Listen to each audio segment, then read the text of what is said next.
Começa agora o Pod 1, o podcast mais animado da região. Afinal, Pod 1 está no ar com Alex Santos.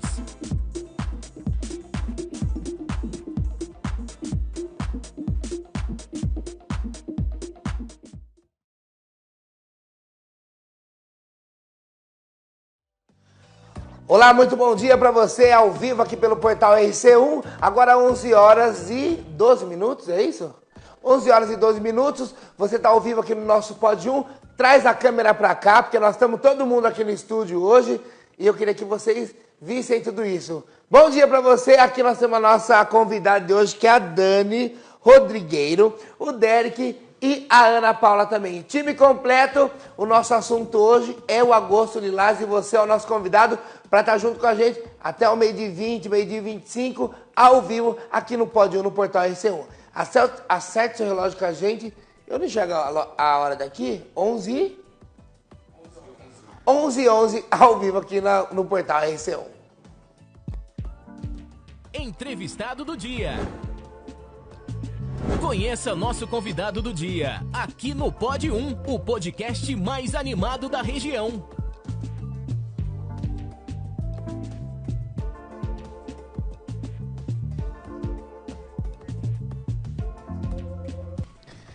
E como vocês podem ver, a nossa convidada hoje é a advogada Daniela Rodrigueiro, que ela é natural da cidade de Jaú, advogada criminalista, doutora em ciências jurídicas, professora universitária, somando mais de 11 especializações na vida acadêmica e amante do esportes.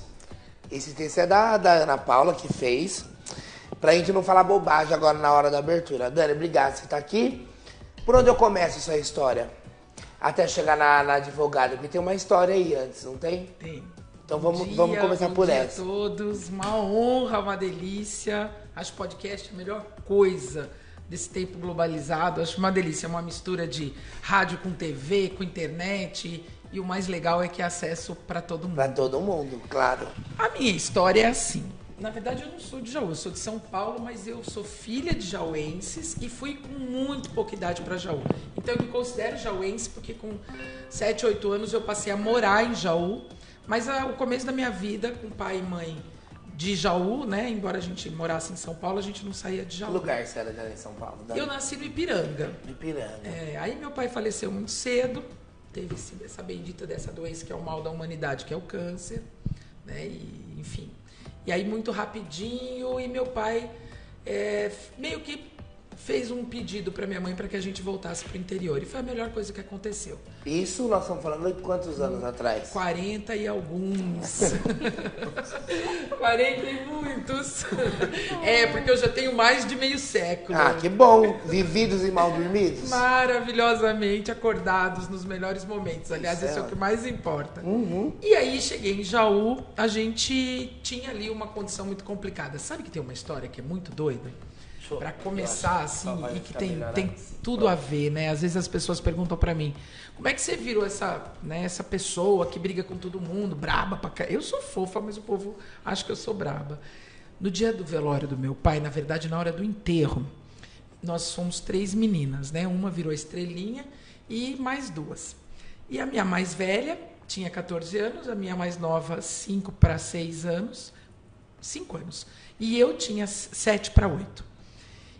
E assim, uma situação complicada. Minha mãe, 36 anos, 3 filhas pequenas. Um parente da minha mãe virou para minha mãe, isso lá atrás, nos anos 80, e disse assim, nossa, 3 meninas tão lindas, certeza que vão ser 3 perdidas. Por quê? O que se pensava? Uma mulher sozinha, criando 3 meninas, fatalmente não conseguiria dar para elas um futuro que não fosse um futuro, enfim, de poucas escolhas, né? Não um futuro profissional e tudo mais. E minha mãe tinha muito essa preocupação, porque quando meu pai falece, a minha mãe era daquela família tradicional, no sentido da mulher não trabalhar e o marido prover. E quando meu pai falece, minha mãe se viu com 3 pequenas, embora tivesse, na época chamava INPS, né? Sim. Mas aquilo mudou completamente a rotina da nossa vida e o que a gente podia fazer. E assim, precisava arregaçar as mangas. Ela não tinha uma profissão. Então, minha mãe tinha uma obstinação. Formar as 3 filhas. essa obstinação. Era pelo medo dela, do que ela estava vivendo ali naquele momento, sem profissão. Ela era costureira, era só o que ela sabia fazer, mas não era costureira de profissão, porque estava morando em São Paulo fazia muito tempo, não tinha mais clientela. E também por causa daquela provocação daquele nosso parente, que eu falo que ele foi um... Sabe, ele falou a coisa certa, porque ele mexeu com uma onça, que era minha mãe. E aí ela formou 3 professoras, e com essa vontade e com essa determinação de ser dona da própria vida. Podia amar, não tinha problema amar, mas não podia ser um amor dependente em nenhuma modalidade, nem financeira, nem psicológica, nem nada.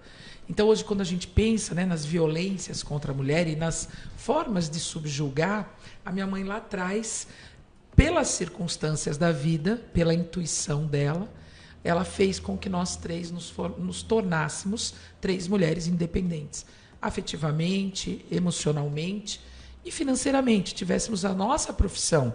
Quer dizer, não importa se você tem muito ou tem pouco dinheiro, você tem uma profissão que você escolheu e essa profissão te dá o pão nosso de cada dia, né? Então, foi assim que começa a história. E aí eu vou para Jaú e, apaixonada pelo vôlei, apaixonada por esporte e também, assim, um pouco rebelde, começo a jogar vôlei e, ao mesmo tempo, querer ter alguma coisa diferente.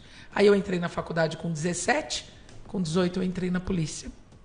Fui trabalhar na Delegacia da Mulher e fui ver o que acontece com mulheres que se rebelam. Que essa é a grande verdade, que não aceitam a subjugação, que não aceitam um casamento que coloque-a numa condição ruim ou que não aceitam, de repente, fazer o ovo do jeito que o marido quer. Se ele tiver mole demais ou duro demais, é suficiente para apanhar, porque a gente viu de tudo isso. Muito, né? É. A gente vê até hoje, né? Por qualquer razão.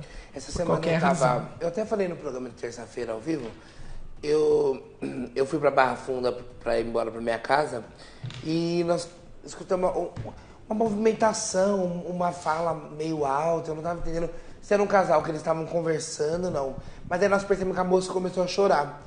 O cara, ele estava agredindo ela, agressivo com ela no meio de todo mundo.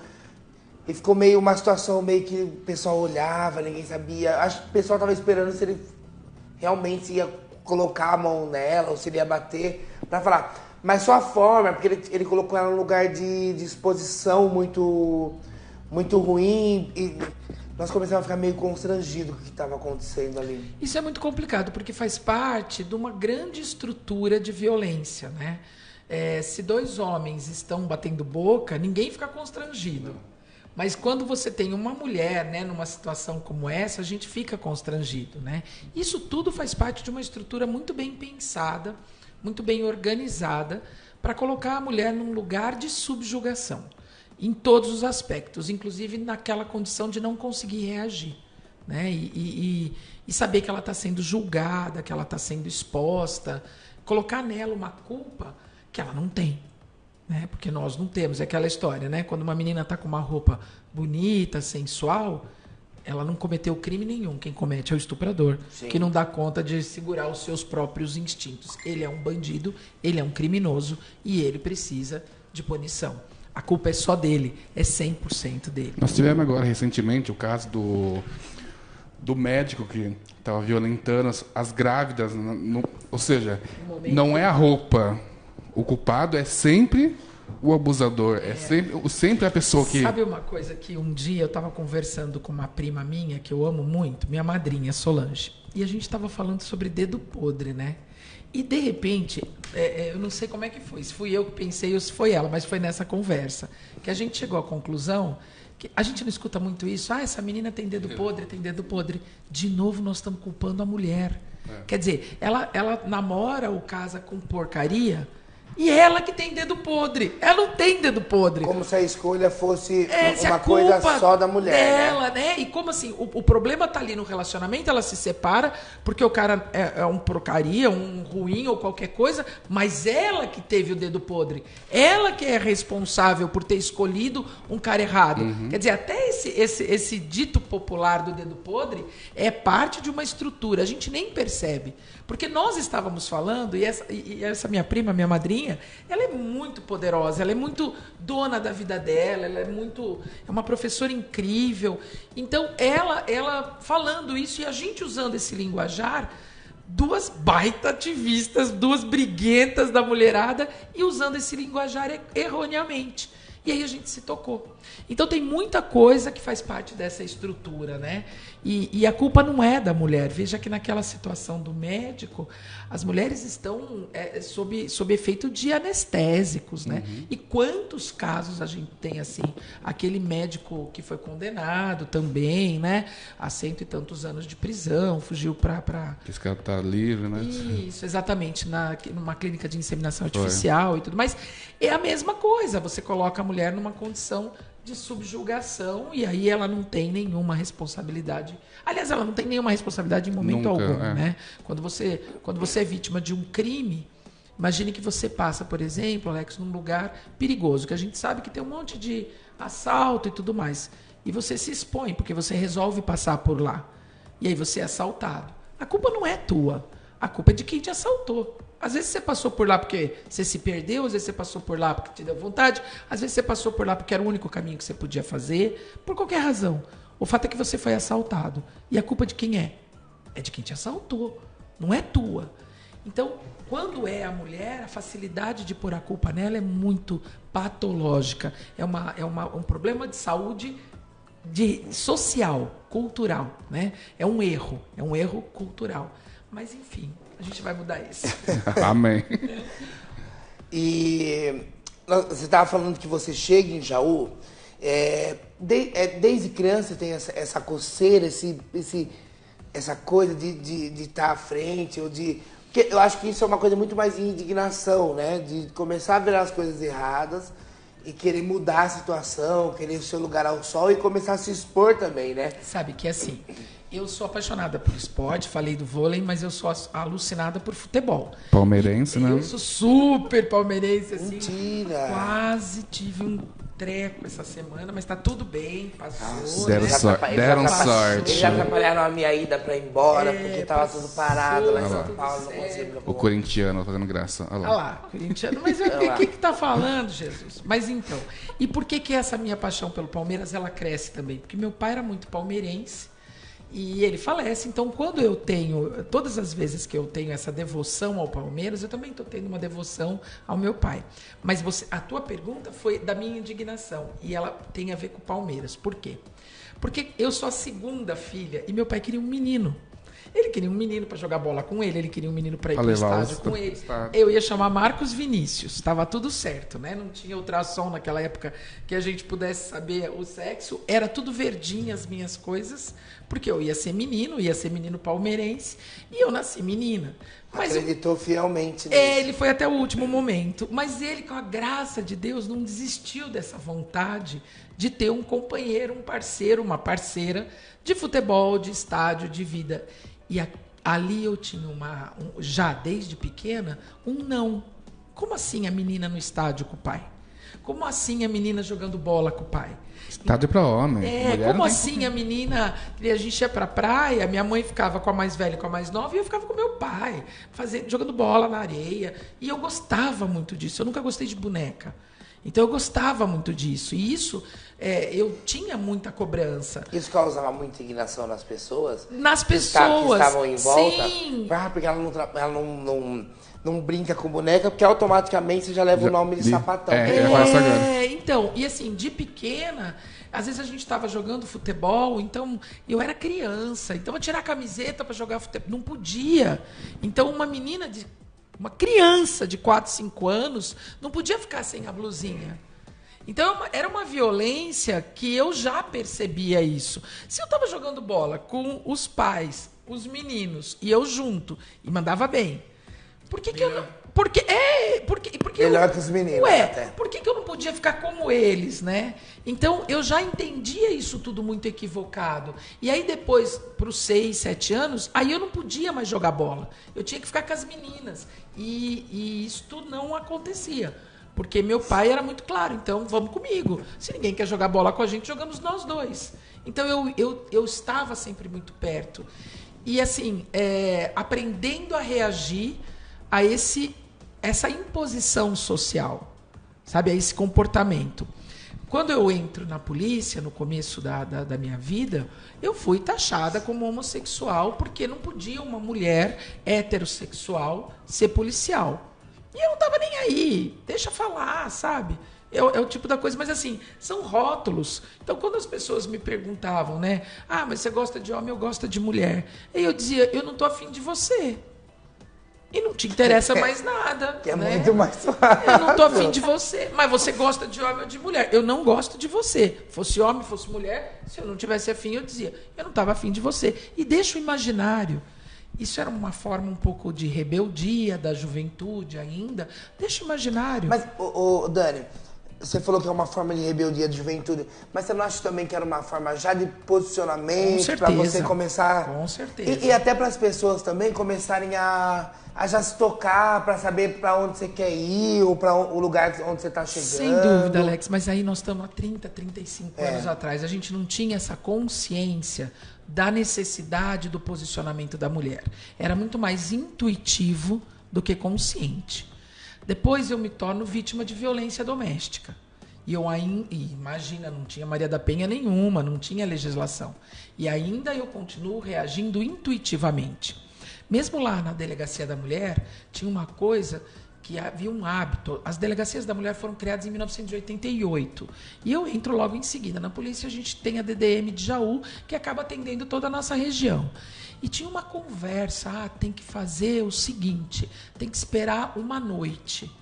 E até uma fala grosseira, mas vou pedir licença para quem nos ouve para falar, que tinha a seguinte fala, entre um dia e outro, se tiver uma boa noite de cama no meio, ela esquece a violência. E aquilo me incomodava profundamente. Como se o sexo fosse suprir tudo que tivesse passado. Mas, na verdade, o que acontecia entre um dia e outro, e aquela noite que tinha no meio, não era uma boa noite. Era uma noite de terror. Porque entre a ida da mulher à delegacia e o dia seguinte que ela vinha, né, com uma frase que juridicamente está errada, mas a gente fala no popular, retirar a queixa, quando ela chegava no outro dia, não é porque ela tinha tido uma boa noite de cama, é porque ela teve uma noite de terror, de ameaça, se bobear de mais violências de todas as naturezas, inclusive físicas. Me arrepia isso. Porque aí a mulher vinha, e aí vinha aquele discurso, porque caí da escada, aquelas coisas mais estúpidas. Trombei com a porta.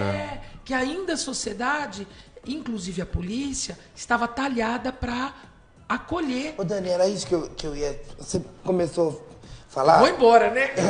Não, mas você começou a falar e eu não sei se eu ouço prestando atenção, porque é dentro dessas respostas que a minha cabeça, que eu começo a ver algumas coisas. Essa questão, igual você falou, que a mulher chega e conta algumas histórias. Eu não sei se era muito rotineiro e as pessoas, ou quem era responsável, a polícia no caso, de receber essa queixa, acreditava nisso, ou se nós somos agora um pouco mais espertos e falar, gente, mas é óbvio que ela sofreu agressão, e quando ela falava eu trombei, aí eu caí, era super aceito e estava tudo certo. Então, naquele momento, muitas vezes, eu deixo a polícia, inclusive por essa indignação, porque eu arrumo muita confusão. Porque a própria polícia...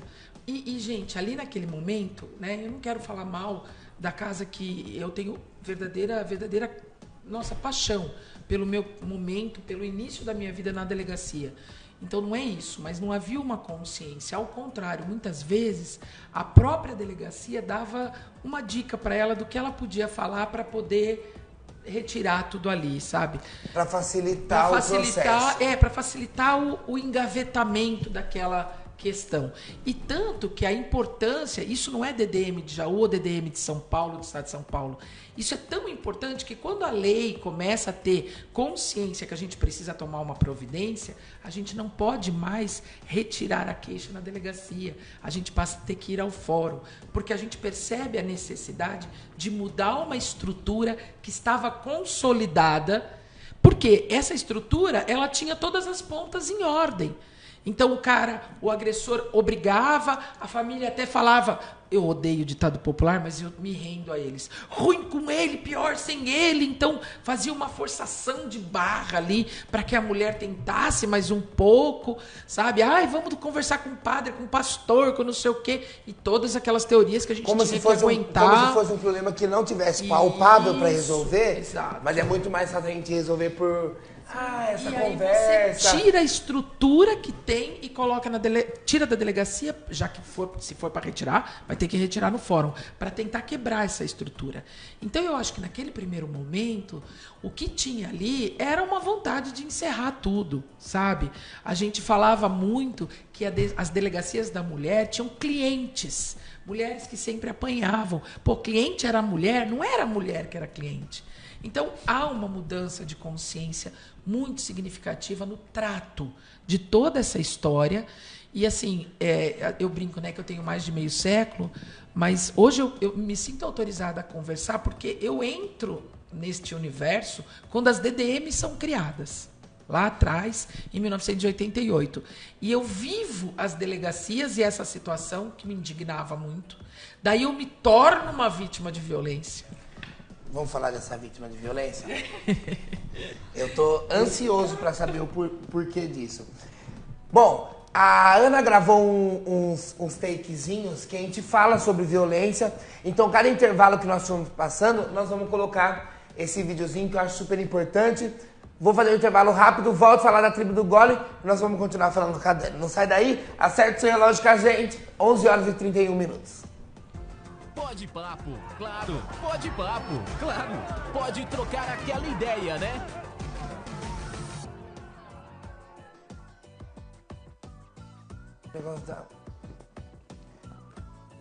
Bom, nós vamos continuando com o nosso Pod 1 ao vivo aqui nesse sábado 13 de agosto. E eu quero falar pra vocês sobre a tribo do Gole. Todo mundo sabe que a tribo do Gole é a melhor e maior distribuidora de bebidas aqui de Dois Córregos, mas também atende toda a região. Aproveita hoje, que é sabadão, que o sol saiu, que nós não estamos naquele friozão. Passa lá na tribo do Gole e faça a encomenda da sua bebida, do seu chopp, do seu refrigerante, do seu energético, toda a linha Crazy Cat, toda a linha Jaúba, que você já conhece todos os sabores, e também os chopps e todas as litragens que você precisa para ir pro seu paizão. 10, 15, 20, 30 e 50 litros. Sem dizer os sabores também, que você pode lá escolher. O chopp Heineken, o chopp A Outra, o chopp Brotas Beer e o chopp Eco Beer. Passa lá, os meninos estão lá para te atender. Hoje eu acho que tem um horário especial, se o pessoal da tribo do Gole estiver ouvindo aí, se tiver um horário especial, avisa a gente pra gente divulgar aqui, nós vamos ficar ao vivo até 12h20. A tribo do Gole, tá bom? E lá também tem tudo que você precisa, cadeira, mesa, a térmica pro seu churrasco, então quer dizer... Você está equipado com a tribo do Gole. E se a tribo do Gole é a melhor, ela não pode ficar de fora aqui do Pod 1. Tribo do Gole também está com a gente ao vivo agora, 11 horas e 32 minutos. Pod 1. Aqui sua diversão é garantida e o papo é do bom. Vem com a gente.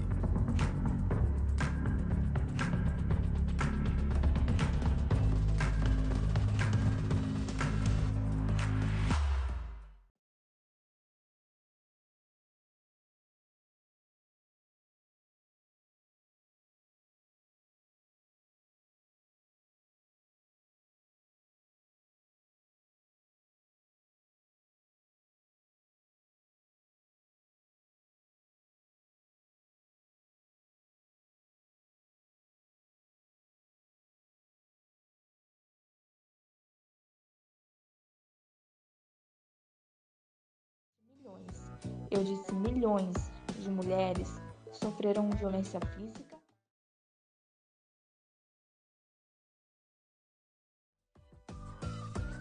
Você está acompanhando o Pod 1, o podcast com maior diversão para o seu fim de tarde.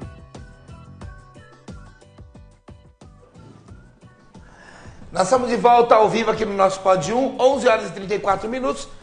Eu tô falando hoje com a Dani Rodrigueiro, a Dani que é de Jaú, advogada criminalista. Dani, nós estamos falando sobre essas agressões e você fala que você sofre essa agressão no meio já desse processo de conhecimento, de estar no meio, de... Eu acho que nós começamos a piorar essa história, é isso? Na verdade, é assim. Porque o viver na pele é... Eu acho assim. De um modo geral, nós temos um aumento muito grande dos números de violência, tá? Esse aumento se deve a 2 fatores. Um é que a gente tem mais dados hoje, tá? Antigamente nós tínhamos a violência e ela era muito silenciada. Tal qual a mulher, a violência também era silenciada.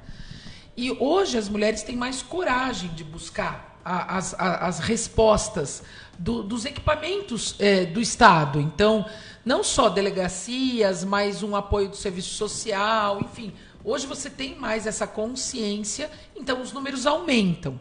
Mas também você tem as mulheres tomando consciência que elas não podem ficar naquele lugar socialmente estabelecido. Então isso é um movimento revolucionário das mulheres não aceitarem. A minha primeira experiência como violência de gênero tem a ver com o meu ingresso em locais de trabalho absolutamente masculinizados. E eu vivo a vida em locais masculinizados, porque mesmo quando eu me torno... Depois que eu saio da polícia, eu viro advogada criminalista. E aí eu só trabalho, né, com uma franca maioria de homens. Hoje tem bastante, mas lá atrás, né, 20 e tantos anos, 30 anos atrás, era quase só eu de mulher.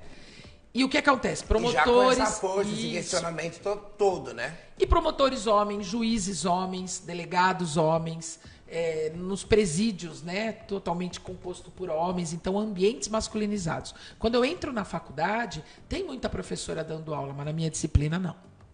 Na minha disciplina é uma disciplina composta por homens, na maioria juízes, promotores, então assim, tem pouquíssimos advogados.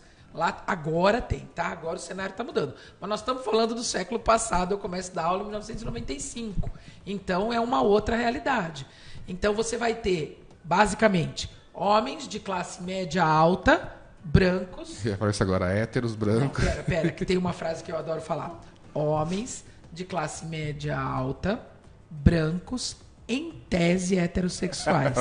Eu adoro falar isso. Em tese é ótimo, eu adoro falar verdade. Isso. E a gente sabe que por Deus, né, por sorte deles e da sociedade, muitos têm tido a coragem de expressar as suas verdades, né? Mas demora bastante para... A masculinidade também é muito tóxica, né, gente? Muito tóxica, né? Enfim. Mas sabe que até sendo gay, às vezes a masculinidade ela acaba encontrando a gente em algumas coisas. Sim. Que a gente tem alguns comportamentos masculinos, claro, porque nós somos homens, mas... Heterotópicos. Tem umas coisas que você fala assim, não vou pôr a mão, porque eu não sei como que... Mas o que ainda acho que é resquícios, né, de tudo, o que nós passamos, que o povo passa, então que a gente acaba nascendo e lidando com isso. Aí nós vamos entendendo que não é assim. Mas toda violência estrutural, ela pega todos nós. Sim. E a gente acaba escorregando, né? Eu hoje, por conta da militância, falo muito menos, mas eu já falei besteiras, né? Que tem comportamento machista. Eu, com a graça de Deus, nem lembro, porque eu não quero dar exemplo. Mas assim, nossa, e as minhas meninas, as alunas mais novas, mais antenadas, era cada olho que se arregalava, que eu falava, pai amado, falei uma besteira do tamanho... Era violento para elas, muitas vezes, ouvir alguma frase que vem da estrutura de uma sociedade patriarcal e violenta com mulheres. Mas aí essa é a minha primeira violência. A violência que eu sofro no ambiente profissional e que vai me acompanhar a vida inteira. Tá? Hoje eu tenho ouvido, mas uma mulher, sim, uma mulher. Então sempre é esse questionamento. Se a mulher pode, se a mulher... Uma época eu era coordenadora de curso e um grande jurista aposentado ia vir dar aula na faculdade. E ele falava, eu quero falar com o diretor. Eu falava, mas eu sou a coordenadora. Mas eu quero falar com o diretor, mas é comigo que o senhor tem que falar. Mas, não, eu não. Aí a mulher dele se desculpou que ele não tinha condições de se submeter a uma coordenação de mulher. A gente viu o que aconteceu com a Gabriela, a procuradora de registro. Ela vai ser visceralmente, gravemente agredida. O rapaz está preso por tentativa de feminicídio. É um absurdo. Porque ele não admitia ela, mulher, chefe dele. Né? Então, isso é a primeira violência. Isso é um absurdo. E depois eu vou ter violências em relacionamentos afetivos. Né? Primeiro, no que diz respeito à questão de não querer que a mulher trabalhe, que a mulher ganhe mais, que a mulher se tenha algum cargo de destaque, alguma condição. Depois, relacionamentos violentos, fisicamente também. E, enfim, foi muito difícil esse primeiro momento da minha vida até os 30 anos, porque foi muito complicado. Aí eu já estou na faculdade, e aí eu começo a faculdade, a ciência da teoria dos direitos da mulher, ela alcança a Daniela ativista. Então, a Daniela pesquisadora, ela encontra a Daniela feminista, a Daniela ativista. E eu sou muito mais ativista do que pesquisadora jurídica, porque a minha área de pesquisa é a criminologia. E aí envolve todas as violências, não só a violência contra a mulher, mas cientificamente eu estudo as violências, porque para mim todos nós somos vítimas de uma mesma violência. Todos nós quem? Os grupos, os públicos silenciados. Então, quem não faz parte daquele contexto que a gente falou, que é o heterotópico, né? É o homem branco de classe dominante, pelo menos que tenha um nome de família, ou rico.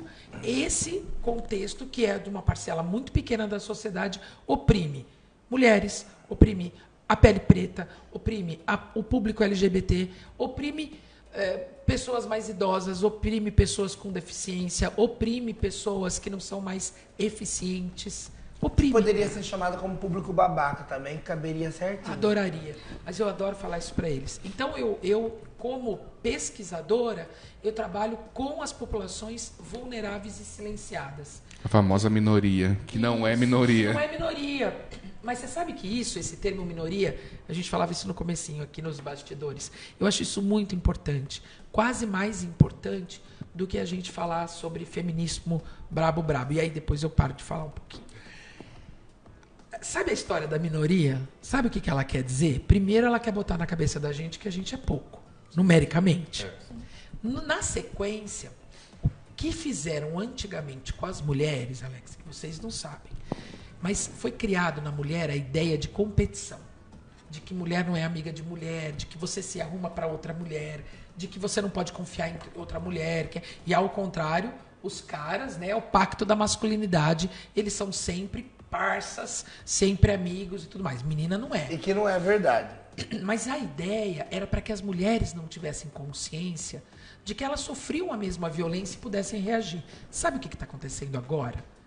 E começa com essa história de minoria? É a mesma coisa. Uma mulher branca não pode ser amiga de um homem preto. E você não pode defender a minha causa e eu não posso defender a tua causa. O que acontece quando a gente começa a pensar assim? Uma mulher heterossexual, uma mulher bissexual, pode trabalhar com a comunidade LGBT? Não, a gente precisa de alguém LGBT. É que eles começaram... Eu falo assim, quando eu falo eles, não estou falando só a causa LGBT, mas... É o sistema. Negro, é só as pessoas que estão no meio que podem responder. Pegaram um negócio que é o lugar de fala da Djamila, e a Djamila nunca falou que você não pode conversar. Porque tem determinadas situações que você não pode falar sobre aquilo porque você não viveu. Mas você pode falar daquilo. Então, as violências, eu não sei o que é andar num local e ter a hipervigilância da sociedade, da polícia, por ter a pele preta. Mas eu sei o que é andar num local e ter medo de um homem que está atrás de mim. De ser frágil, vulnerável num ônibus sozinha, num carro de aplicativo e por aí afora. Então são as mesmas violências. E quando eu quero afastar a comunidade LGBT, da comunidade preta, da comunidade do candomblé, da comunidade de mulheres, quando eu quero afastar, eu quero enfraquecer. Eu quero enfraquecer. Se a gente tivesse essa consciência que a gente é tudo vítima do mesmo guarda-chuva de violência. E se a gente ficasse todo mundo junto, tudo seria muito mais a fácil, gente mais engolia, porque eles iam entender esse sistema que oprime, que eles são numericamente a minoria. A gente engolia. Mas é uma estratégia de guerrilha inteligentíssima Então eu não posso falar sobre a vivência de uma pessoa de pele preta porque eu não sou preta. Eu sei, meu anjo, mas eu sei olhar para essa vivência e a partir do meu lugar de agressora, porque eu sou do grupo que oprime porque eu sou de pele branca, eu posso ressignificar a nossa história e pôr uma outra verdade. O Silvio de Almeida, que é um dos maiores professores do ativismo antirracial, ele fala isso. Enquanto nós não tivermos o branco aderindo à nossa luta, a gente não vai progredir, a gente só vai resistir e malemar, porque a gente continua morrendo. É a mesma coisa, Tata. Enquanto a gente não tiver os meninos na nossa luta, os meninos falando eu não vou andar com um homem machista, os meninos falando eu não quero essa piadinha besta, os meninos criticando os caras que são violentos com mulheres, a gente só vai resistir. E tanto quanto a pele preta que morre, as mulheres também morrem. E a comunidade LGBT também. Porque a gente só está resistindo. Se a gente conseguir entender que a gente é vítima de uma coisa só e se juntar, amigo... É aquele famoso, eles dividem para conquistar. Eles estão dividindo todo numa classe e eles estão conquistando. Mas se a gente for todos contra um, se todos nós... Né, juntos somos mais fortes. É por aí. Mas aí vem a Maria da Penha, não é isso? Aí chega a nossa querida. A Ana vai perguntar agora também. 11 horas e 45 minutos ao vivo aqui no Portal RC1. E conosco, no bate-papo, Pode 1, sua tarde mais animada.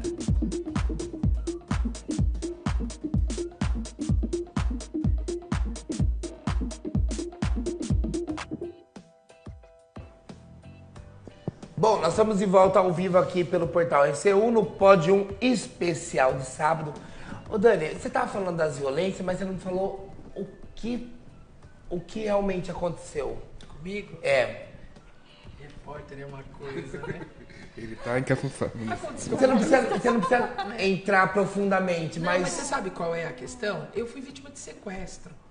Eu fiquei num cativeiro. pelo seu trabalho, isso ou Não, por aí circunstâncias da vida? Relacionamento? Relacionamento amoroso. Foi uma situação muito grave que eu tenho muito... Eu vou te dizer uma coisa, Alex. Nunca ninguém tirou isso de mim, hein? Que bom. Não sei. Então. Mas é... É porque você tá falando com tanta propriedade, quando eu falo que eu tô prestando atenção, eu tô realmente prestando atenção. Mas eu acho super importante você falar. Às vezes o detalhe não precisa ser tão específico. Mas é importante falar porque às vezes tem muitas pessoas que estão assistindo, que vão ver esse vídeo eu depois. acho que a palavra certa não seria sequestro, tá? Seria, tecnicamente, para as pessoas entenderem, cárcere privado, né? Proibida de ir e vir. Não demorou muito, com a graça de Deus. Todas as vezes que essas coisas acontecem, me tocam especificamente porque são os gatilhos, né? Total. Então a gente viu agora uma família, 17 anos, né, presa, a mãe e os 2 filhos, pelo marido. É obviamente que eu não posso comparar a minha experiência de violência, de vítima de violência, a dessa mulher e dessas crianças. Mas esse número 17 é assustador para mim. Quando eu vi a mulher, quando eu vi a reportagem, que ela conta quanto tempo, parece que a gente respira junto com ela. Fala, meu Deus, ela vai conhecer o mundo agora. Foram 17 dias. E você imagine que esse 17, há alguns anos atrás, doeu no meu coração. Porque o número é muito difícil, sabe? Sim. Mas, ao mesmo tempo, vocês veem que loucura, né? Tudo isso na vida da gente. A minha filha nasce no dia 17. Só que a Marina nasceu antes do que aconteceu comigo. Acontece bem depois.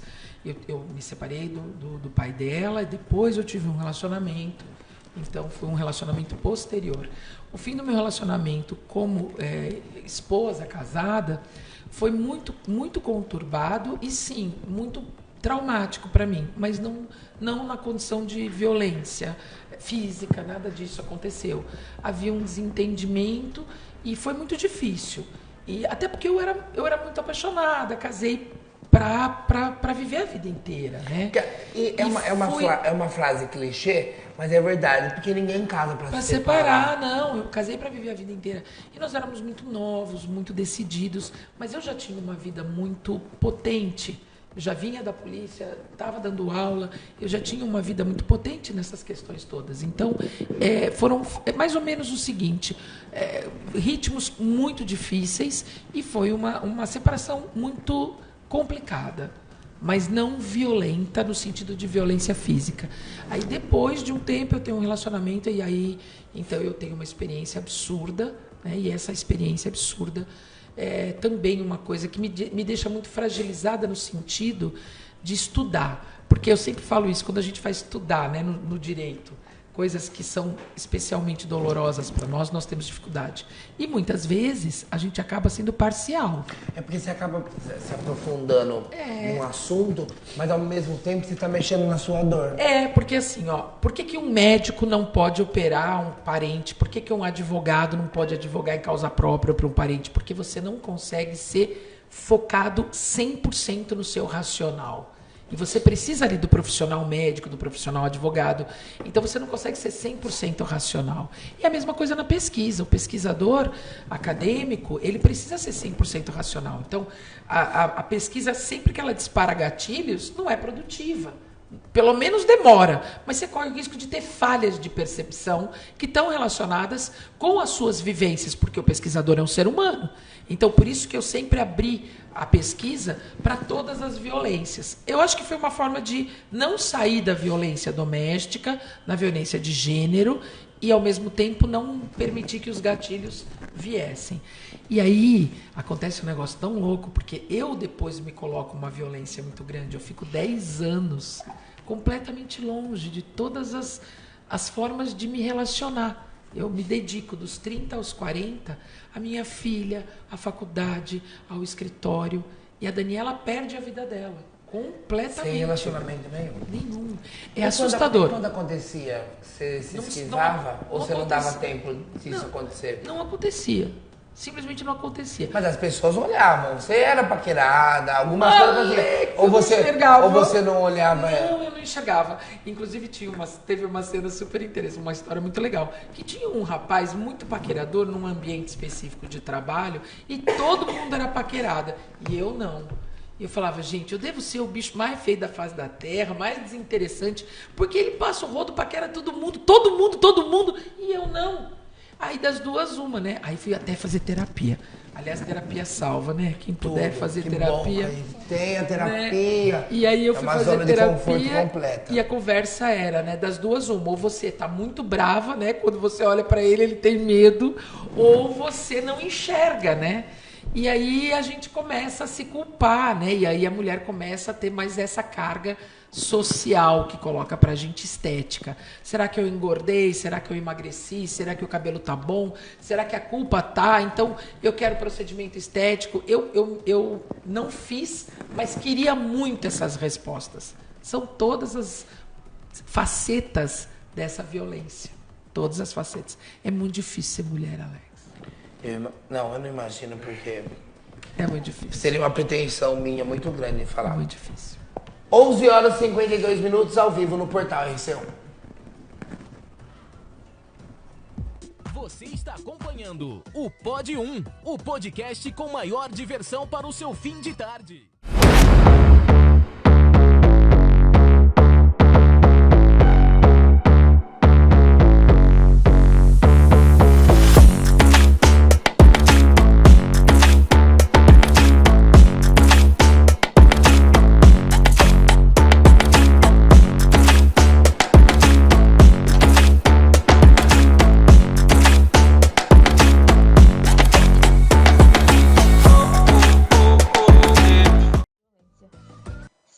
Em cada 10 brasileiros relataram ter visto uma mulher sofrer algum tipo de agressão. A cada minuto, 8 mulheres apanharam no Brasil durante a pandemia.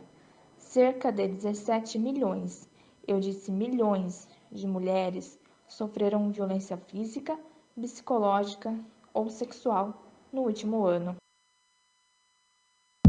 Você está acompanhando o Pod 1, o podcast com maior diversão para o seu fim de tarde.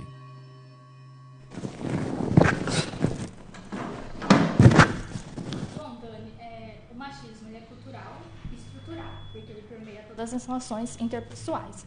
E o Brasil é um país signatário, se eu estiver errada, por favor, me corrija, em relações a tratados internacionais que radicam essa questão da violência. Você acha que a falta de investimento em políticas públicas também é um fator muito importante? Na verdade, é assim, ó. Vamos tentar situar, né? As pessoas negam muito essa questão da violência, né? Não é difícil a gente estar conversando sobre a Lei Maria da Penha e alguém perguntar, devia ter um João da Penha, né? Em vez de uma Maria da Penha, já que tem uma Maria da Penha, tem um João da Penha. A resposta sempre tem que ser a seguinte. Primeiro, Maria da Penha não é uma fantasia, é uma mulher, uma farmacêutica, uma mulher que estudou e que o marido não queria que ela progredisse. Ele dá um tiro nas costas dela, tenta matá-la, ela fica paraplégica, depois ele joga ela da cadeira de roda para que ela morra eletrocutada e o Estado não responde a essas duas tentativas de crime gravíssima. Então ela organiza ali, através de ONGs, né, os meios, ela vai alcançar a Comissão Interamericana de Direitos Humanos. E a Comissão Interamericana, então nós estamos falando de uma organização internacional, e a organização internacional olha para o Brasil e verifica que isso é um problema endêmico, que são mulheres vitimadas por agressões fortíssimas em relação aos seus maridos e a omissão do Estado. E por que não tem João da Penha? Porque primeiro que não tem. Não tem um João da Penha que tomou um tiro da mulher, que ficou paraplégico, que a mulher jogou da cadeira de roda. E aí, se tivesse esse cara, que pode ser que exista um ou outro, não estou dizendo que não existe, mas não é estrutural isso. Se tivesse esse cara e ele fosse a Comissão Interamericana, a comissão não ia encontrar uma violência e uma omissão do Estado brasileiro em relação aos homens vitimados. Até porque não tem. Então, o que acontece? Isso é um fato. E aí, por que nós não conseguimos aceitar isso? Porque, na verdade, a ausência de política pública, Ana, para fazer um link com a tua pergunta, a ausência de política pública é justamente uma questão pré-ordenada para que a gente não tenha essa consciência. A primeira coisa que uma política pública e um processo de educação faz é trazer consciência para as pessoas. Se você pegar a palavra consciência e quebrar, é consciência, com conhecimento. Essa é a primeira questão. Então, num processo de educação, você tem 5 passos, em qualquer processo. Primeira coisa é dar consciência. Então, eu preciso de uma política pública de conscientização da sociedade. Que a sociedade pare de falar que é mimimi, pare de achar que não existe. Depois eu preciso que a sociedade se engaje. Todo mundo esteja, decidido a lutar contra a violência de gênero. Depois eu preciso do comprometimento. O comprometimento é um passo a mais. Eu não sou um ser que nega e que agride mulheres e eu passo a cobrar, a buscar. Sabe aquela história? Tem a vaga do reservada de idoso ou de deficiente? Não basta a gente não parar na vaga. Primeiro a gente tem a consciência que não pode parar na vaga. Já temos. Depois a gente tem o engajamento. Eu não paro em vaga de deficiente. Ok. Mas é pouco. Fazer a sua parte é pouco. A hora do comprometimento é a hora que a gente começa a mudar o jogo. Que é aquela história que você não para na vaga de deficiente e vê alguém parando, questiona, vê a pessoa parando, descendo do carro, linda, maravilhosa, né, ignorando, rapidinho. 5 minutinhos. 5 minutinhos. E aí você questiona a pessoa, você chama o segurança, você chama a polícia, você se compromete com a causa. Porque não adianta nada a gente olhar... É o famoso comprar a briga. Comprar a briga. Essa hora do comprometimento é a hora que a história começa a mudar. Então, as políticas públicas, elas têm que ter essa consciência desse processo pedagógico para a gente desconstruir uma violência. Então, primeiro uma violência tem que ser desconstruída pela conscientização, depois pelo engajamento, depois pelo comprometimento. Aí vira hábito. E aí, a hora que vira hábito, é o 5º passo, né? Já é uma rotina, a gente faz o exemplo para gerações futuras, né? E aí pronto, está feito o processo de educação. Se a gente pensar, perguntem para os seus avós quantas vezes por dia eles escovavam os dentes. Se bobear, era uma só. Ninguém escovava o dente há 50 anos atrás. Gente, eu tenho 51. Quando eu entrei na escola, não levava escova de dente. Escovava o dente de manhã e acabou. E detalhe, escovava o dente antes de tomar café, não escovava o dente depois. Era assim que a gente vivia antigamente, não tinha essa consciência. Então a gente começa a entender educação bucal e tem uma política pública para isso. Primeiro as pessoas precisam entender que precisa escovar o dente depois de todas as refeições. Depois as pessoas começam a fazer isso. Depois começam a cobrar de quem não faz. Aí vira hábito. E aí virou um exemplo que já está de geração para geração. Hoje é natural isso. Você não precisa mais falar que precisa escovar o dente. E isso acontece num prazo de 30, 40 anos no Brasil. Por quê? Política pública de educação. Sempre tão rápido o Brasil, né? Mas é 30 anos. Meu amor, você já pensou se com 30 anos a gente tiver consciência? Eu tô viva daqui 30 anos. Se Deus me permitir, eu vou estar com 80 e alguns. Nós vamos estar com 61. Pronto. E a gente vai conseguir enxergar, se a gente começa uma política pública agora, a gente consegue enxergar um futuro melhor. A minha filha tem 20. Daqui 30 anos, 25, ela vai estar com a minha idade. E ela vai estar vivendo uma situação completamente diferente da que eu estou vivendo. Ô Dani, sinceramente, você acha que daqui esses anos, 30 ou 40 anos, você acha que nós vamos estar num... Tô querendo ser um otimista aí, mas você acha que nós vamos estar num lugar melhor? Acho, tenho certeza absoluta. E vou te dizer por quê. Eu sou professora há 25 anos. Quando eu falava das questões de violência há 20 anos atrás, eu falo muito isso para uma professora querida que é daqui pertinho, de Mineiros de Tietê, a Tatiana Estropa. A Tati é mais nova, a Tati foi minha aluna. E agora é uma baita professora, é doutora. E aí eu falo, Tati, calma. Porque ela quer as coisas um pouco mais rápido, eu falo, calma. Quando eu falava 20, 22 anos atrás de violência na sala de aula, nem as meninas me olhavam. Aí esse processo começou a evoluir. Hoje, com absoluta certeza, eu te garanto isso, Alex. A sala inverteu. Hoje, a minoria não quer esse papo.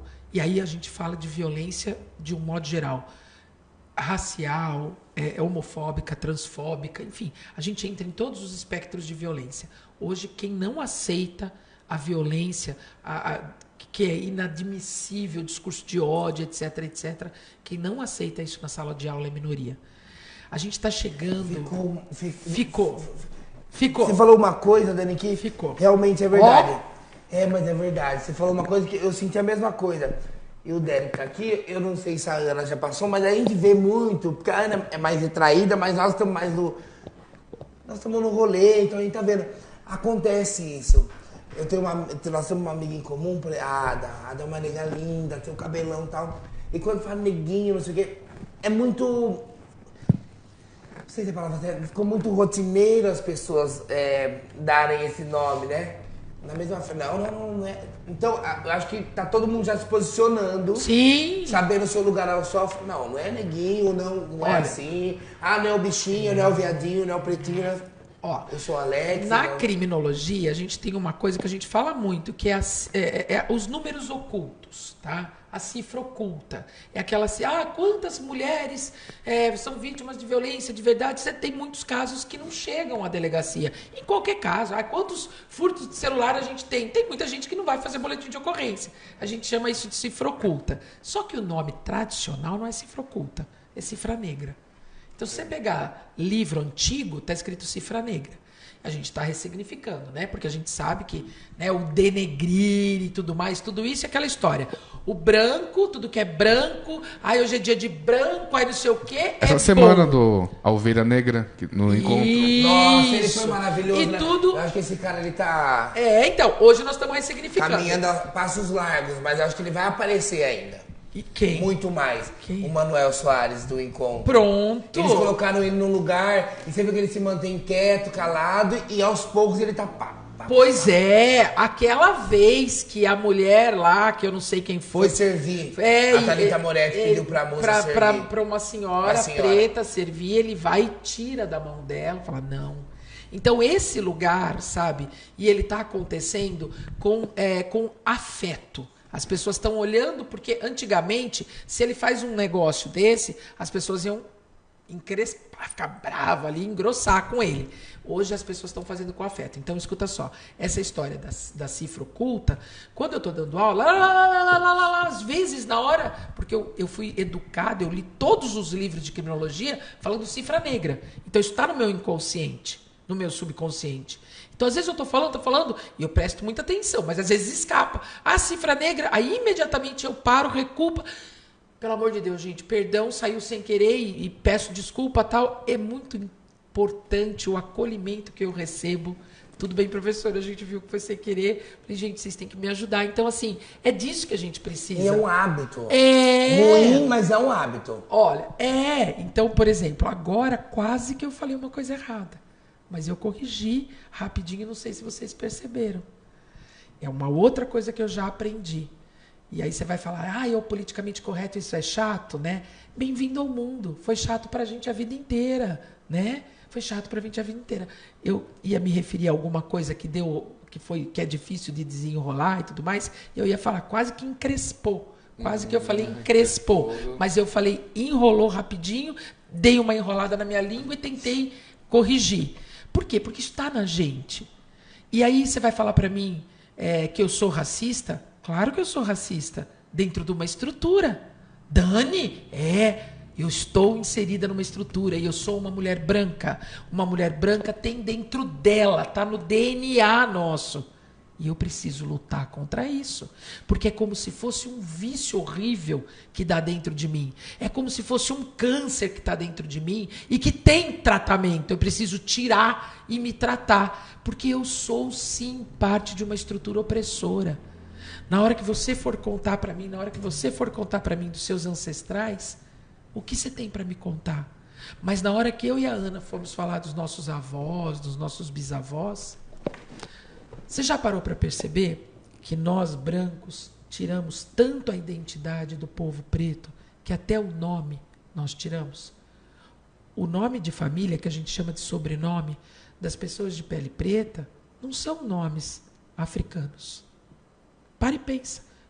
Você acha que os nomes que a gente tem e que a gente batizou, porque o meu sobrenome é Rodrigueiro. Rodrigueiro é um sobrenome italiano. Tá bom. E o teu? E o teu? De onde veio? E de onde vem a tua ancestralidade? Começa que a gente fala da África. A minha não é da Europa, a minha é da Itália. Veja como eu desnaturalizo, como eu tiro a identidade. Então, a tua ancestralidade não tem um local, tem um ponto qualquer. É uma mistura. Eu não deixo que se crie identidade. E a hora que vocês vêm, eu tiro o teu nome, que é para você não ser identificado, para você não buscar a sua origem. Procurem nas pessoas de pele preta nomes de matriz africana. O nome de família. Não tem. Isso a gente, sabe?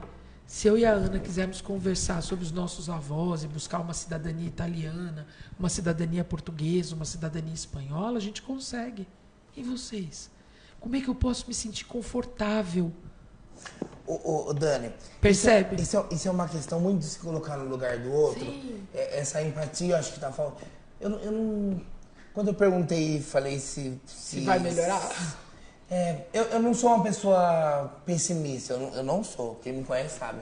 Eu acredito que as coisas possam acontecer, mas eu acho tão difícil. Mas eu tenho certeza que já está acontecendo. A tia é velha, confia em mim, tem experiência. Eu tenho certeza que já está acontecendo. Falta muito. Sim. Falta muito e a gente tem muito que resistir. E a geração de vocês é imprescindível para isso.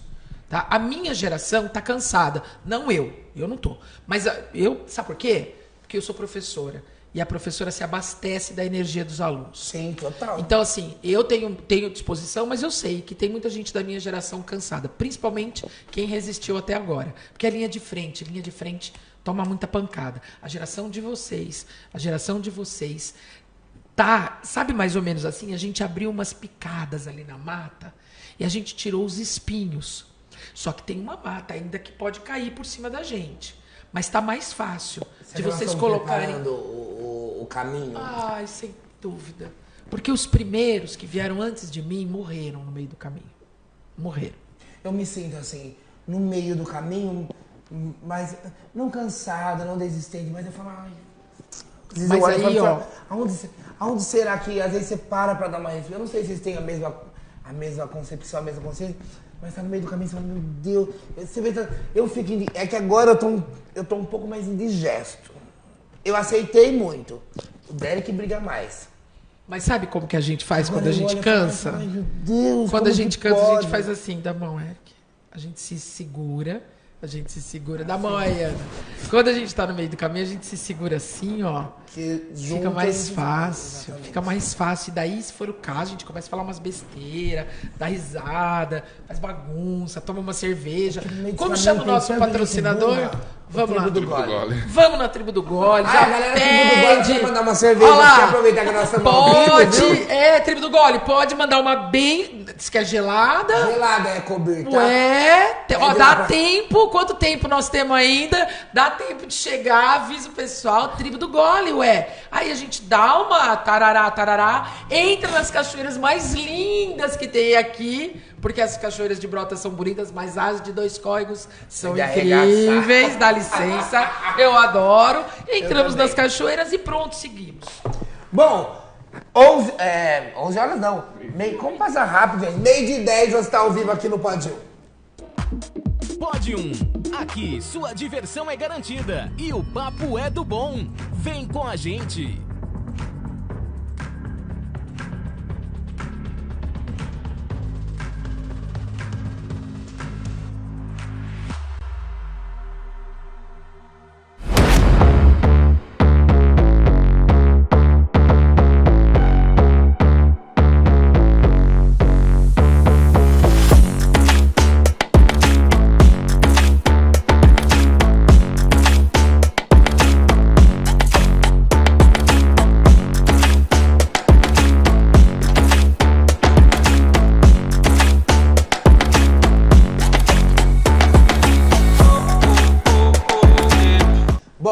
Nós estamos ao vivo aqui, direto dos estúdios aqui do Portal RC1, recebendo a Dani. Dani, eu tô amando o papo. Eu tenho até umas coisas aqui que eu tô lendo, mas você tá me levando tanto pra uns lugares aí que eu tô mais interessado, então eu não tô preso nem na pauta. Eu adoro. Se as pessoas perceberam, né? Se o pessoal que tá assistindo a gente, que já deu uma passada aqui, nós estamos com um cenário hoje todo lilás, porque nós estamos no Agosto Lilás. Dani, o que é o Agosto Lilás? Explica pras pessoas, porque é muito importante, na verdade, esse conhecimento que às vezes está um pouco distante das outras pessoas. Eu, por tal ignorância minha, eu também estava um pouco perdido, mas eu queria que você explicasse para quem está assistindo, para nós que estamos aqui no estúdio, o que é o Agosto Lilás e qual é a importância dele. Uma das coisas que a gente estava falando é que a hora que a Maria da Penha foi para a Comissão Interamericana, a comissão condenou, né, recomendou que o Estado brasileiro, ela considerou o Estado brasileiro omisso, culpado pela omissão, e mandou que o Estado brasileiro fizesse leis efetivas de proteção contra a mulher e adotasse políticas públicas. Aí é que está o X da questão. Mas vamos lá. Então, a Lei Maria da Penha é uma lei que veio, né, para nós em 7 de agosto, há 16 anos atrás. Agora me perdi no ano. 2006. É a lei de 7 de agosto de 2006. Uma demora total, né? Porque no meio disso já vinha acontecendo tinha acontecido muitas coisas, né? Sim, muita coisa. Mas ela é muito importante, ela tem um símbolo muito importante, que é com ela que a gente tem um divisor de águas. A gente tira a violência doméstica do ambiente privado e coloca no ambiente público. Tá? Então, a discussão, sabe aquela história em briga de marido e mulher, ninguém mete a colher? Mete sim. Então, é a Lei Maria da Penha que faz essa mudança. Tá aí a Maria da Penha. Primeira foto é a foto do passaporte dela, quando ela estava indo para a Argentina. Ela casa com um estrangeiro, ela conhece na igreja, então tem toda aquela história. É a foto do passaporte, é uma menina sem brilho, já é uma menina sem brilho. E aí já a farmacêutica, já formada, mestre, doutora, professora, uma mulher maravilhosa, que apesar de ter passado por todas essas violências, deu um significado total para a vida dela. E aí o que acontece? A Lei Maria da Penha, ela vai prever atendimento para as mulheres em delegacias especializadas, ela vai atender, vai trazer as medidas protetivas, tem a legislação do pós-crime. Mas, desculpa, Imagina. ela tem uma coisa muito importante. Aí é que está o Agosto Lilás. Ela determina um sistema de proteção de mulheres, de empoderamento, para que a gente tente fazer esses números absurdos que a Ana falou no meio do programa diminuir. Duas mulheres. Minimizá-los. 2 mulheres são mortas por dia no nosso país. Em 2013 eram 8, agora são 2 por dia. Desculpa, em 2013 eram 4, era uma a cada 8 horas. Tá? Agora nós temos 2 mulheres por dia morrendo no Brasil. Então, assim, pera, eu tô falando besteira, gente, deixa eu explicar. Daniel, em 2013, nós tínhamos uma mulher morrendo. É assim, ó, aumentou demais. Eu tô perdida aqui no número. Hoje são 2 mulheres por hora. Depois eu respiro e lembro. Mas aumentou demais esse número, tá? Então, nós precisamos fazer com que as meninas, e esse é o grande momento do Agosto Lilás, que as meninas identifiquem isso. Então, às vezes a gente fala Mas assim... as formas de agressão, de agressões. A gente precisa fazer as meninas entenderem isso. E aí, o que acontece? Nós precisamos capacitar as pessoas para ajudar as meninas, capacitar mulheres para ajudar as meninas a entender isso, e capacitar professores para ensinar isso para as meninas, capacitar a rede pública e rede privada de ensino de profissionais para que identifique esse tipo de violência. Esses dias eu estava conversando com uma menina que é uma baita de uma profissional, ganhou uma puta de uma grana e ela queria comprar um negocinho de nada, e aí levando em consideração se o namorado queria ou não queria que ela comprasse. Ela está num relacionamento abusivo, ela não percebeu. Total. Ela não percebeu, sabe? E aí, como é que a gente faz isso, né? Como é que a gente faz isso? Então, como é que eu vou dizer isso para ela? Então, nós precisamos estar capacitados para isso, para identificar essas questões. Sabe, veja, eu não tenho nada contra se você tem um casamento e dentro do seu casamento, ou se você tem um namoro quase uma união estável e aí o dinheiro é dos dois, aí é outra conversa, não é sobre isso que eu estou falando. Tá? Eu acho que planejamento familiar, isso tem a ver. Eu e minha filha, nós temos o nosso planejamento doméstico. Sim. Isso faz parte da vida. Não é sobre isso que eu estou falando. Eu estou falando sobre dominação. Eu estou falando sobre uma mulher ter que mandar a foto de onde ela está. Eu estou falando sobre as pessoas perceberem, sabe, o olhar feio na roupa que a namorada tá vestindo. Eu estou falando sobre criticar, sobre botar a mão e te colocar para trás. Eu estou falando sobre a gente reproduzir esses comportamentos e as mulheres precisam aprender a questionar. Dessas opressões silenciosas. Exato, que são as piores. Você falou agora esse de colocar a mão e colocar para trás, são as opressões silenciosas, que muitas vezes a gente vê, não identifica... Mas eu acho que o pior é a gente achar normal. É isso, normalizar a violência. Você falou tudo. A gente normaliza violências. A gente precisa não permitir que isso aconteça. Então, nós precisamos capacitar essas meninas, a gente precisa empoderar essas meninas. Isso é um movimento que está pronto para acontecer. A gente conversa com meninas de 15 e 16 anos. Eu demorei uma vida para saber quem foi Frida Kahlo. Mas as meninas de 15 anos sabem.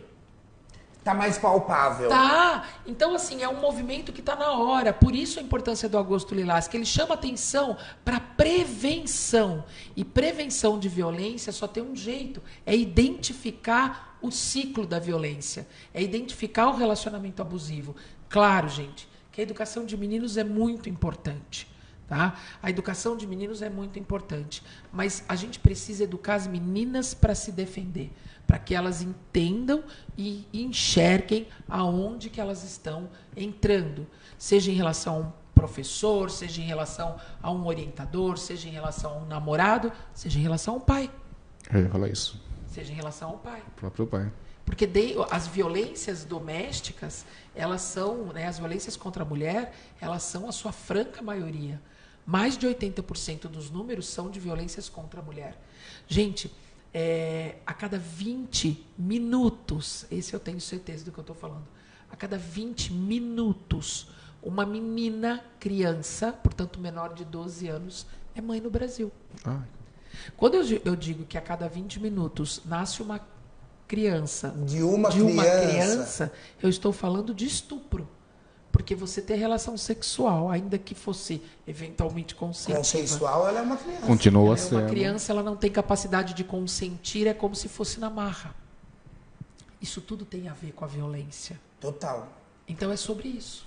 Ô Kaique, põe as fotos da Dani aí pra gente, pra ir passar. E eu queria que a Dani falasse um pouquinho dessas fotos. Aí é a faculdade, os Você dá aula onde, professores, Dani?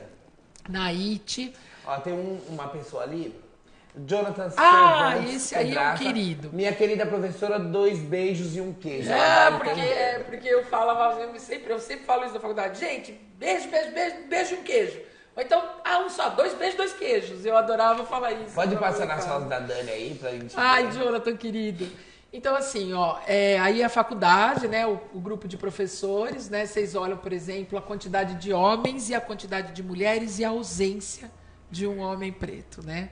Aí é um aluno que foi o nosso último encontro antes da pandemia, daí começa a pandemia, e é um aluno que criou, nossa, é um menino maravilhoso, na época ele estava no 4º ano, e ele era do Rotary de Itápolis, e a gente fez um trabalho com mulheres.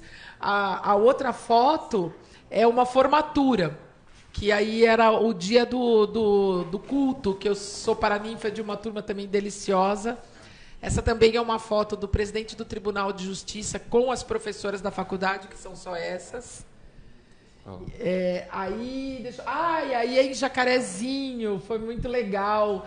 É uma outra faculdade que eu dou aula, foi em Jacarezinho, que foi o trabalho de conclusão de curso de uma aluna. E aí a banca examinadora, e eu trabalhava com ela. Você lembra muito 2 professoras que eu tive na faculdade. A Ana até teve a faculdade de Kuma, que é a Grazi, de Araraquara.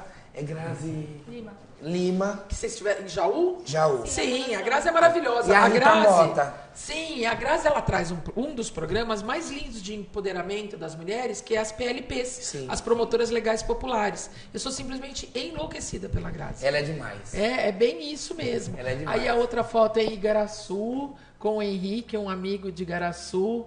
Aí é numa palestra na OAB, foi bem legal também. Ali... Eu perguntei agora, eu falei, a Dani como está diferente, Dani. Na foto. Tem fotos. Aí já é na OAB, num congresso que a gente teve, que eu fui palestrante. A outra foto também é na faculdade, com o pessoal do exterior. Eu amo essa foto que eu tô aplaudindo. Eu participo muito de... enfim, seminários, cursos na Universidade de Lisboa. E eu sou palestrante na Universidade de Lisboa. E esse dia eu levei 3 alunos para a Universidade de Lisboa e eles estavam falando, olha, aquela foto é na Universidade de Lisboa. Eu levei 3 alunos para eles apresentarem. Gente, é emocionante demais. 3 alunos e eles estavam falando sobre violência contra mulheres. Alex, aconteceu um negócio sensacional lá. Pode falar. Porque o professor da universidade falou assim... Mas falar sobre violência contra a mulher não é um assunto de faculdade de direito. Aí ela diz assim, porque no teu país as mulheres não morrem como no meu. Aí eu quase... Sim, essa foi a melhor resposta do mundo. Que foi dela, foi essa hora que eu comecei a bater palma e chorar, foi dela. É isso que a gente vê, que as coisas... Por isso que eu tô te dizendo que tem jeito. Por isso, essa moçada tá toda junta com a gente. Você tá me dando uns gatilhos que eu tô começando a perceber que pode ser diferente. Essa moçada tá toda junta com a gente, sabe? Isso é muito bonito. Aí é um pessoal que foi delegado na UEMP. Olha lá, ali eu antes da bariátrica, 60 quilos a mais. Tá ótimo, Dani. Obrigada. Essa que está escrito Faculdade de Direito é em Lisboa também. Já essa outra que eu estou com essa roupa de bolinha é em Macatuba, na posse da Comissão das Mulheres, da Comissão de Mulheres da cidade de Macatuba, uma comissão que formou recentemente. Ai, adoro essa foto, que é que o nosso campeão é o Bruno de Jaú, que é campeão de MMA. Ele tá, inclusive, indo para semifinais. Meu amigo, bafa. Ele é maravilhoso, é um menino incrível. Eu já tinha visto essa foto, mas eu não tinha prestado tanta atenção. Ele é campeão de MMA e tá indo agora para defender o título dele. As pernocas da Dani. Isso foi agora, faz uns 2 meses, quando ele esteve em Jaú. Aquela foto também é uma palestra em Macatuba. Eu gosto muito de todos esses lugares. Aqui a gente também, eu tive na posse do Conselho de Mulheres daqui de Dois Córregos, foi um dia lindo também. E assim vai, são essas nossas andanças aí, é muito bom. Eu adoro essa parte. Bruno Capelosa, põe lá o Bruno Capelosa. Eu adoro o do MMA. Coloca o do MMA aí. O Bruno vai lutar agora em agosto, vai para a semifinal e a final é em novembro. Tá em Jaú. O Bruno é um querido da região e que sabe, Alex, o que a gente não falou de esporte. O Bruno é um cara que tem essa consciência. Eu estou muito próximo ao Max, que foi da seleção brasileira e campeão da Liga Mundial de Vôlei em 1993, e está em Acanga, o Bruno em Jaú. Eles têm um trabalho muito legal de buscar no jovem, não um atleta de alto rendimento, sabe? Não é isso que a gente quer que o esporte traga. A gente quer que o esporte traga pertencimento, a gente quer que o esporte traga inclusão, a gente quer que o esporte ganhe da luta que a gente tem contra a criminalidade. Né, daquela molecada que vai para a sala de aula e sai da sala de aula para ir para o crime. Ai, Jonathan, estou vendo você aqui mandando mensagem, está me dando um monte de gatilho aqui. Saudade dos meus amores e das minhas amoras. 1000 beijos e 1000 queijos para eles. A galera que tá ligada aí. Bom, 12h24, Dani, eu vou pedir licença para você que nós vamos mudar o nosso cenário. Que lindo. Ficou alguma coisa faltando? Ficou dizer que eu amo vocês, que foi maravilhoso, passou muito rápido. Mas calma, nós vamos voltar aqui um dia à noite ainda. 12h25, nós vamos ao vivo aqui no Pode 1.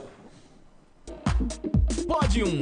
Aqui sua diversão é garantida e o papo é do bom. Vem com a gente.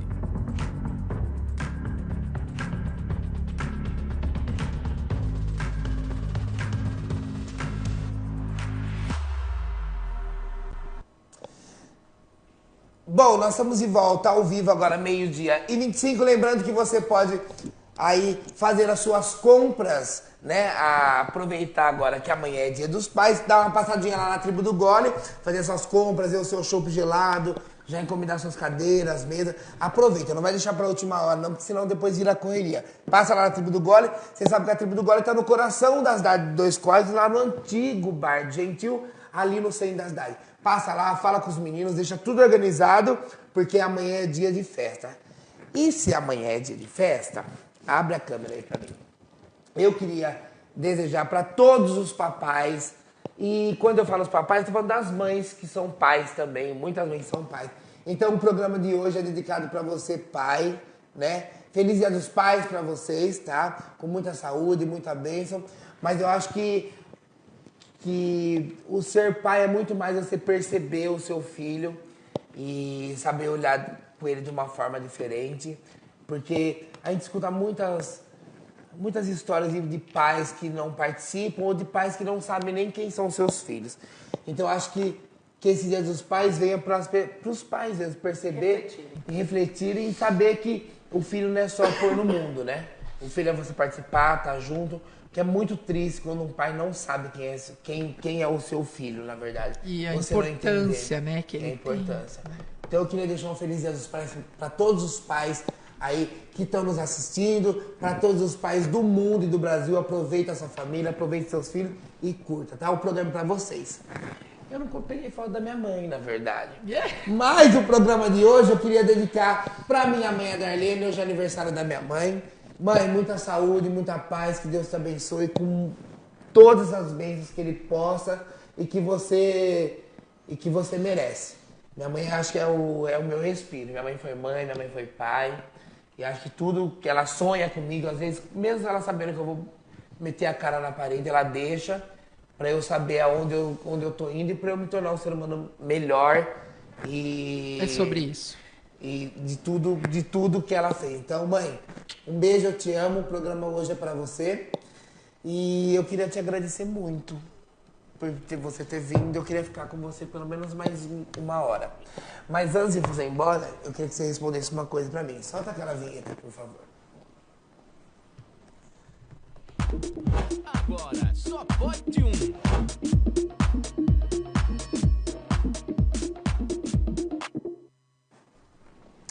Nós temos um quadro no programa que chama Só... Agora, na verdade, chama Só Pode Um. Mas quem vai fazer essa pergunta pra você vai ser o Derek, não vai ser eu, não. Que medo. Dani, vamos pôr que eu fosse Deus aqui na sua frente. Eu falasse, vou realizar um desejo seu. Qualquer desejo.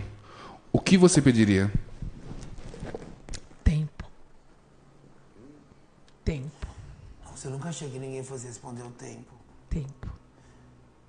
Por que o Tempo, tempo, Dani?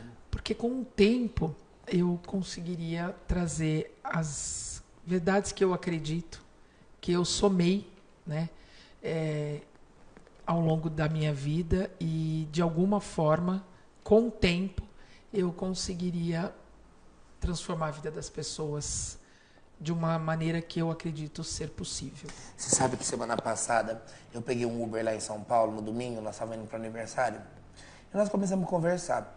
E eu não sei por que cargas d'água que nós entramos nesse assunto, e o cara falou assim para mim, tudo na vida, a vida é feita de fases, na verdade, né?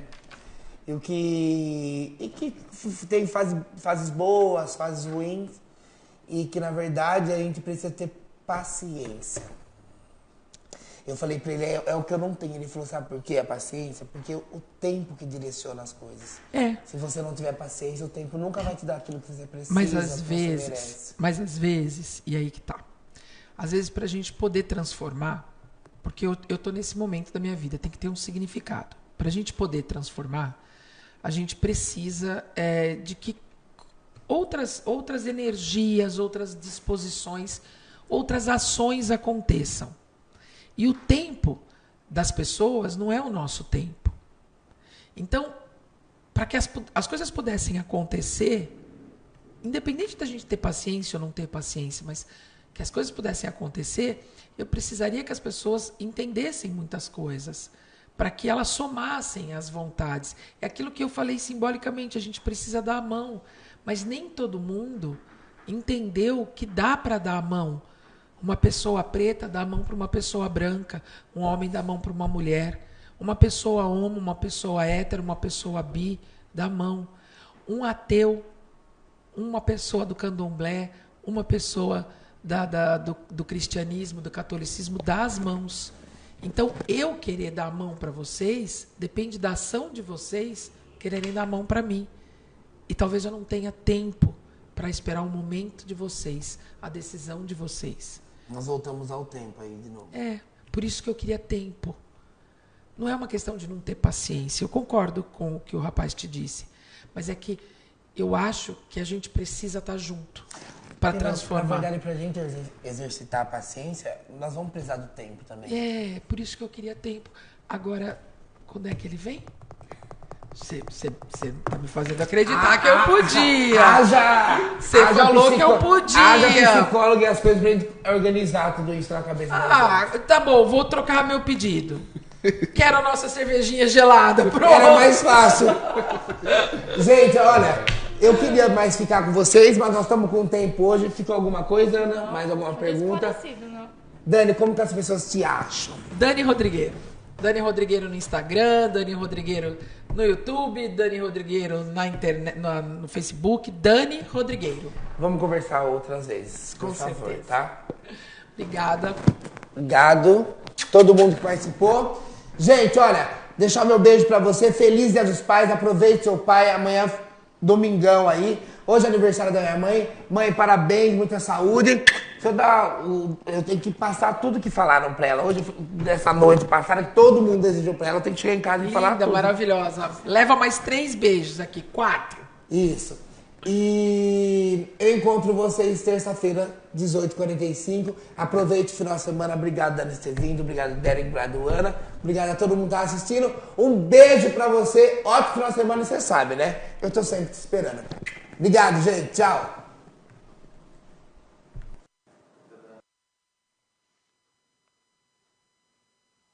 A cada 10 minutos, uma mulher é estuprada. Todo dia, 3 mulheres são vítimas de feminicídio. Uma em cada 4 acima de 16 anos afirmam ter sofrido algum tipo de violência. 5 em cada 10 brasileiros relataram ter visto uma mulher sofrer algum tipo de agressão. A cada minuto, 8 mulheres apanharam no Brasil durante a pandemia. Cerca de 17 milhões, eu disse milhões, de mulheres sofreram violência física, psicológica ou sexual no último ano. Você acompanhou Pod 1, o podcast mais animado da região. Até a próxima. Valeu, Alex Santos!